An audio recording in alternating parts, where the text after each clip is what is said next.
Welcome back to Leveling Up with Brittany and Ella. Today's video, I want to talk about tips for giving up alcohol. If you know me or anything about my story, my sobriety date was May 3rd, 2023. So a little over a year, and my life has absolutely shifted tremendously. I mean, it's really exploded in ways that I never imagined. Tip number one, I would say get a good go-to substitute. I remember when I was bartending like 3 or 4 years ago, it was really hard for me to give up alcohol when I was bartending. But I started using club soda, and I would squeeze like a lot of lemons and limes in the club soda. I still do that today. Like right here, I have Topo Chico, and this is the kind without alcohol in it. And then I actually, it's up to you. Some people, like a wine glass could be triggering. For me, it's not. So I actually prefer to use a wine glass just because I used to love to drink wine. I used to love to drink wine.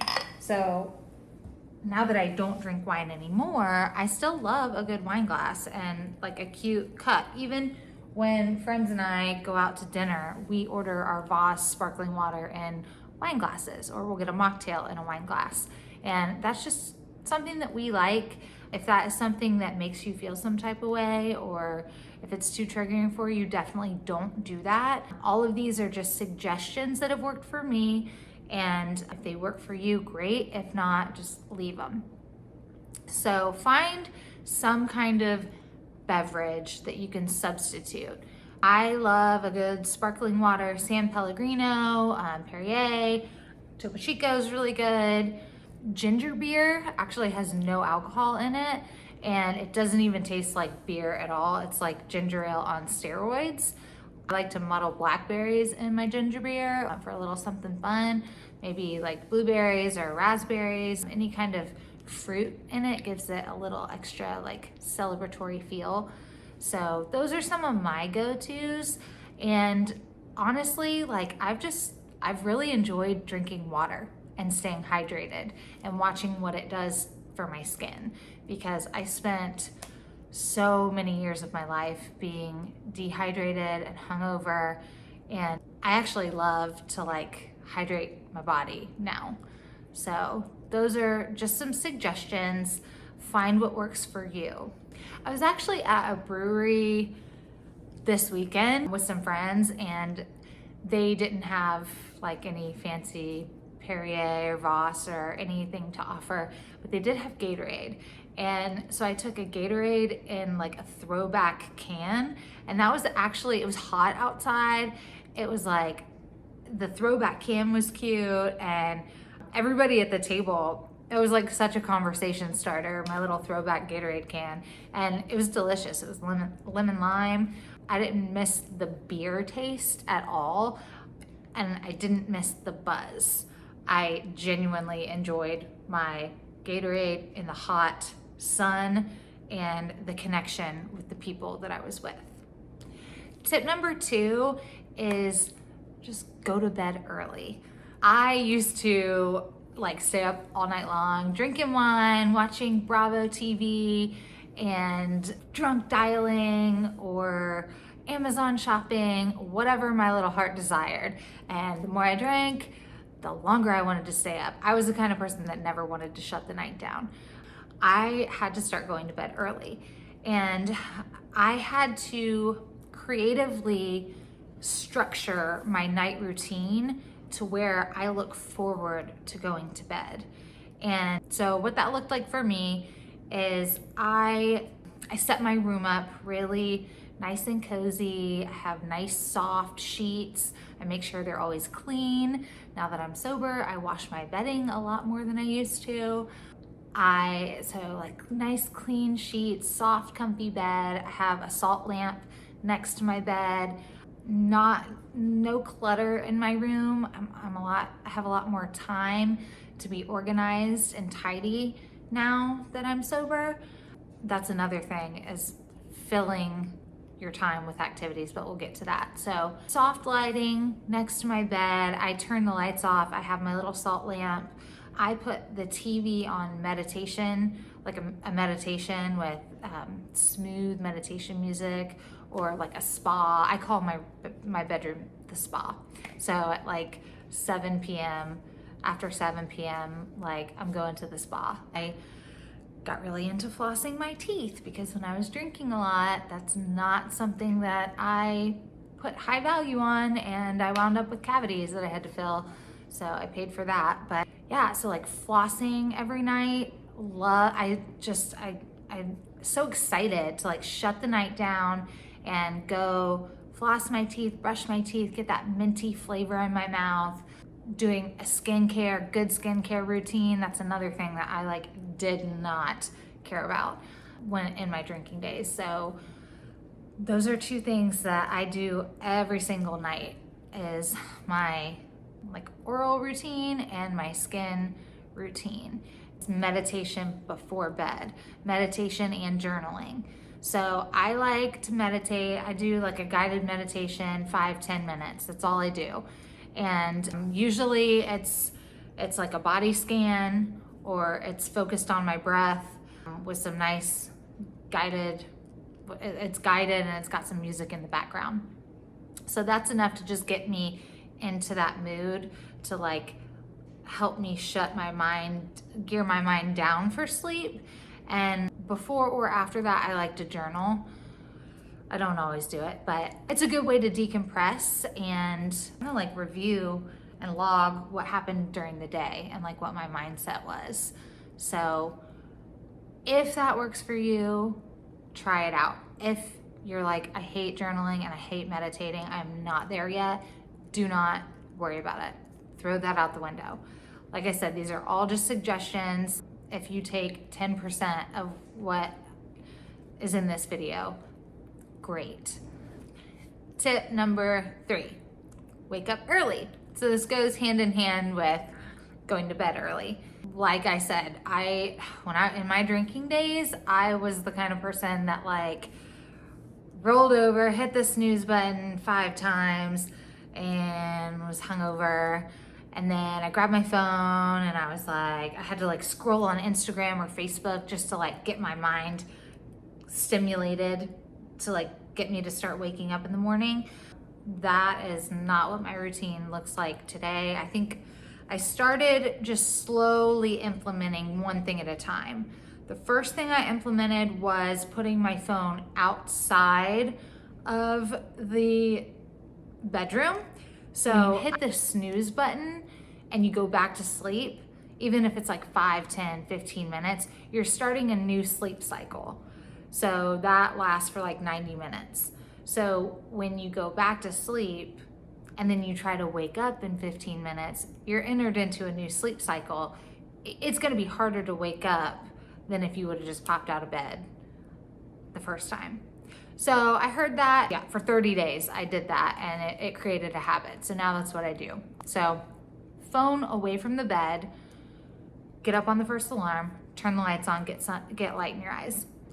Another thing that really helped me was learning about our circadian rhythm and basically training my body to wake up and get sleepy at the same times of the day.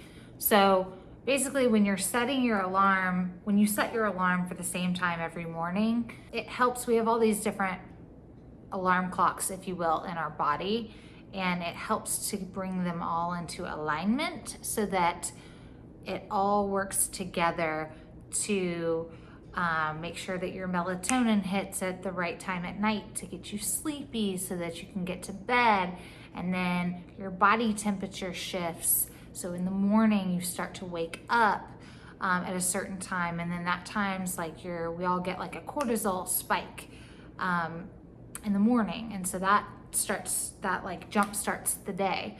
So you can be strategic and bring all of that into alignment. So that's another rabbit hole, but that learning about that really, I don't know, it made me excited that I had some kind of control over. I thought I just had like no energy and I needed like drugs and like lots of caffeine to help wake me up. But our bodies have natural rhythms that we can work with. And so by learning about our body and our brain, that really shifted a lot for me. Meditation. So I tried to get, also going back to the circadian rhythm piece, the sunlight, getting sunlight in your eyes as early as possible, that helps to bring those clocks into alignment as well. So my routine is I get up on the first alarm, get outside, I go meditate in the sunshine. So if the sun's not up, depending on what time of year it is, I just turn all the lights in my living room on and meditate in my living room. If the sun's coming up outside, that's my favorite. So I go sit in the sunshine outside, meditate, get the sun in my eyes. Meditation is another big part of my morning routine that helps me get clear for the day, get grounded, and it just sets me up, sets my mind up. Meditation is one of the biggest tools I can offer. My serenity and my mental clarity go hand in hand with the need to drink. Like I found that I was drinking a lot to cover up feeling overwhelmed or feeling, really angry or frustrated or sad or whatever. So not feeling comfortable, I drank to change the way I was feeling. So by meditating, the more I meditate, the more comfortable and at peace I feel in my own skin and my own head.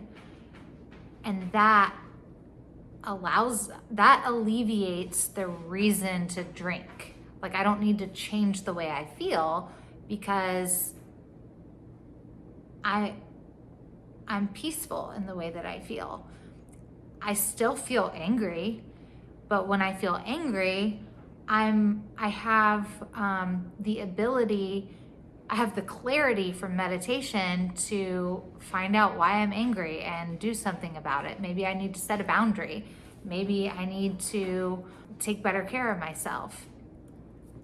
If I'm feeling overwhelmed, when I used to just drink because I felt overwhelmed, usually in the morning, it was just more of a shit show the next day.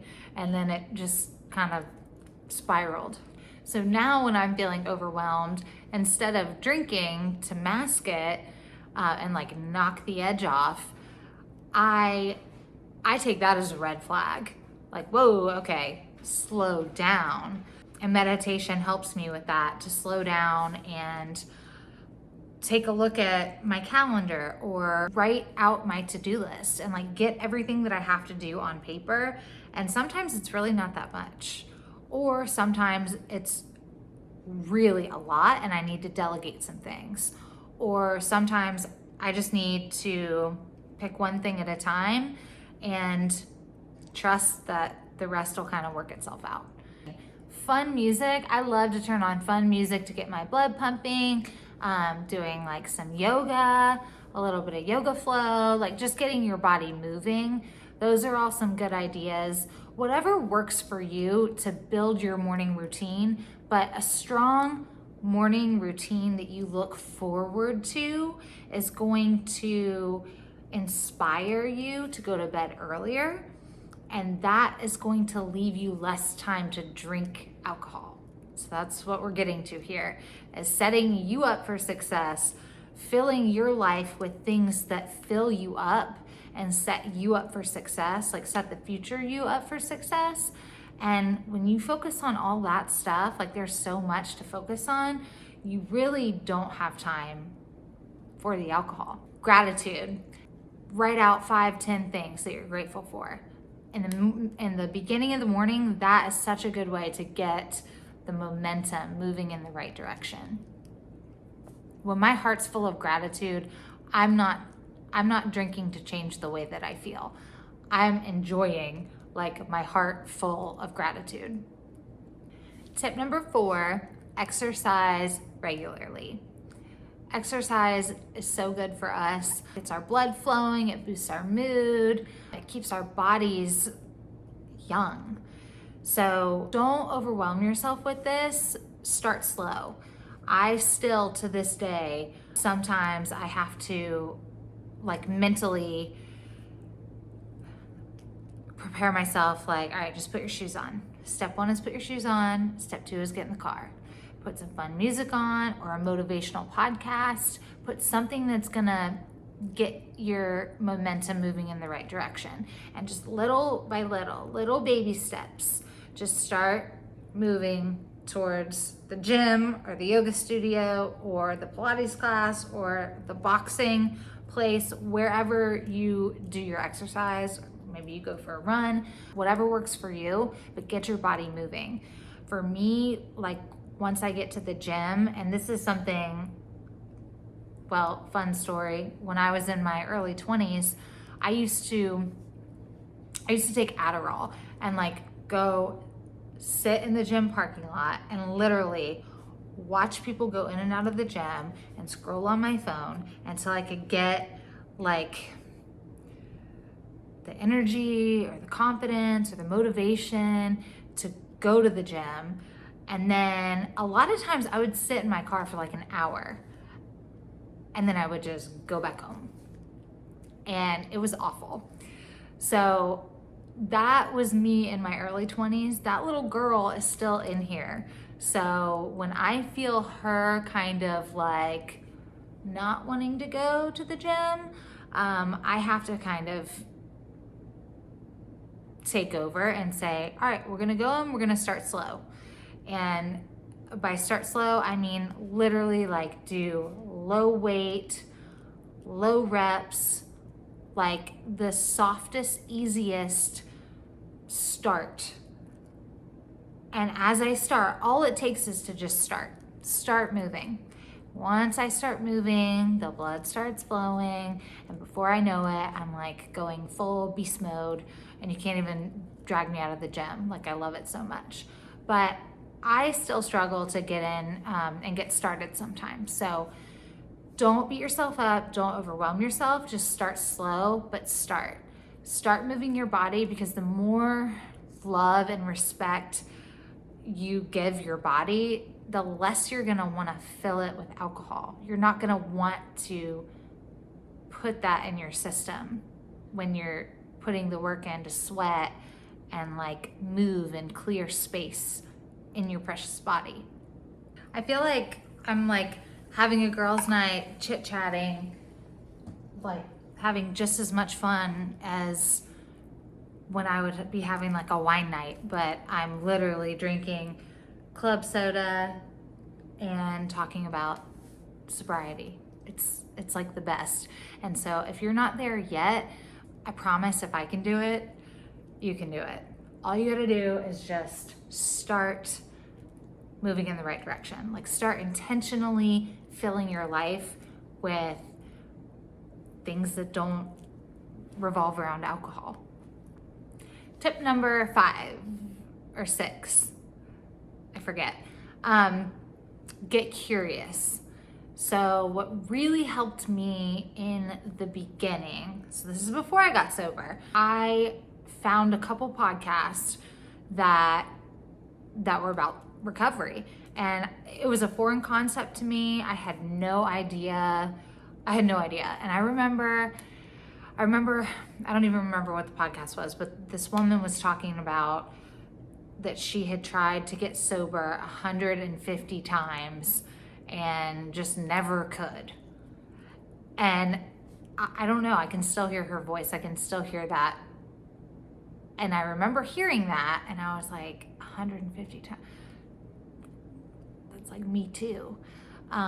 It was the first kind of like hit that I was like, ooh, shit, me too. Like, I would never admit that out loud at that point. But I felt like heard, or like I felt understood. I felt like I wasn't the only person that had tried to give up alcohol 150 times and was failing miserably. So get curious about like podcasts about recovery or sobriety. YouTube, tons of people have YouTube channels. I would love to make more content about it. So if this is something that interests you and you want to see more about, please, please, please leave me a comment. That's going to keep me going. So I really appreciate that. Books, there's a book called Quit Like a Woman. That was given to me early on, and that was such a game changer to me. I love that book. Another one is We Are the Lucky Ones. There's all kinds of great recovery books. There is so much out there on recovery and sobriety. If you just start looking for the material, it will make its way to you. And you don't have to get all of this right at once. Like I said, I've been on this journey. I've been sober now for over a year. But even before that, I knew that alcohol was no longer my friend for a few years before I got sober. So I was getting curious. I was talking to people. But yeah, I mean, like, this didn't happen overnight. This is something that I'm growing so fast and having breakthroughs every single day.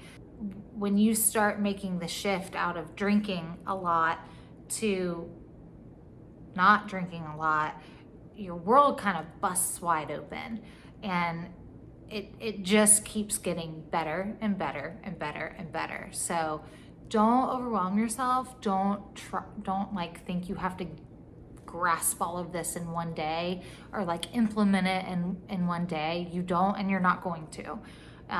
It's a process. Take it slow, take it one day at a time, but just stay curious. Tip number 6, take it one day at a time. Anybody who's in recovery or been in recovery for a while is going to tell you the same thing. Take it one day at a time. If you told me that I had to wear the same earrings every single day of my life for the rest of my life, I would be uncomfortable. I wouldn't do well with that. So telling someone that like they can't drink for the rest of their life, but it's too much, it's too big, it's too much to think about. So when you just focus on, I'm not going to drink today, just keep it right here. Keep your head where your feet are. If one day at a time is too much, focus on, I'm not gonna drink before noon, or I'm not gonna drink before 5 p.m., or I'm not going to drink, at dinner. However, like, you can't break it down too small. However, whatever size you need to break it down to, but just break it down to what's right in front of you. And that goes back to the meditation practice. Keep your head where your feet are, stay present, and just stay right here. And just don't drink right now. And as you start to practice that, and as you start to implement some of these other things that I've talked about, or some of these other things that other people will mention, and you start to build your toolkit, I mean, it just kind of naturally unfolds for you. So do not think too long term with it. It's very important to stay present and just stay focused on one day at a time. What helped me a lot in the beginning was like, all I have to do is just get to bed tonight and go to sleep. And that kind of ties into going to bed early and getting up early. And so when I build my morning routine and I have this nice night routine, then it all kind of overlaps. So just focus on one day at a time. You don't have to drink today. That's it.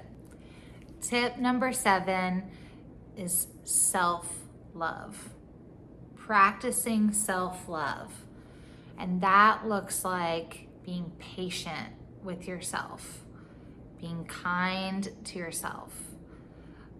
you know, letting yourself make mistakes, watching the negative talk, watching the internal tapes that run in your mind. I know that I can be the meanest person on the planet to myself. So that is just something that over time, you know, we all have these negative thoughts, these negative core beliefs that turn into thoughts, that turn into behaviors. When I would pour alcohol on that, it was like a bunch of mean girls in my head, like attacking me. And then when I gave those bitches alcohol, they like bullied me.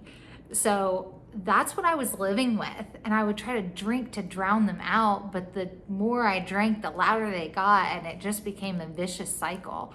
So by taking the alcohol away from them, I was able to get present and like listen to what they were saying to me. And the goal isn't to make them go away like the mean girls in my head, the mean voices, the mean thoughts. The goal is not to push them away or to resist them. That's like numbing your feelings. That's what we don't want to do. The goal is to listen and hear them out and pour love on them because they're a part of me. And it's all self-love. It's all a practice of self-love. So those mean girls in my head, a lot of times those were versions of myself from when I was 4 years old and had to like throw a tantrum to get my needs met. And when I was like 12 years old and I was confused and lonely. And when I was like 20 years old and I was really angry and I had to like pull my claws out and like, you know, get aggressive to get my needs met. All of those versions of me, those voices still come up and they come up to protect me. So instead of like resisting them and struggling against them, I had to, it goes back to the meditation, I had to take the alcohol away from them, but then get present and really sit with them. And I do that during my meditation or even just during the day. When these thoughts come up, listening to them, journaling about them, talking to my therapist, talking to people that I love and trust. That's self-love. That's learning to love every piece of you, not just the bright and shiny pieces that we want to present to the world, like the dark, not so shiny pieces that we tend to want to mask or hide or reject or pour alcohol on or silence. Those parts need love. And when we can practice giving those parts of ourselves love, like that is where the magic happens. And for me, I could only access that when I stopped drinking. These are all just tips and suggestions that have helped me along the way. I sincerely hope that they help you or someone that you know. And if you like this video, if you found it helpful, please like it, give it a thumbs up. And if you feel comfortable, please leave me a comment. I would love to hear like what you got from the video or what you think, or just open up conversation. And if you have not already, please subscribe to my channel. That inspires me to keep going and making these videos. Thank you for watching, and I will see you next time. Cheers.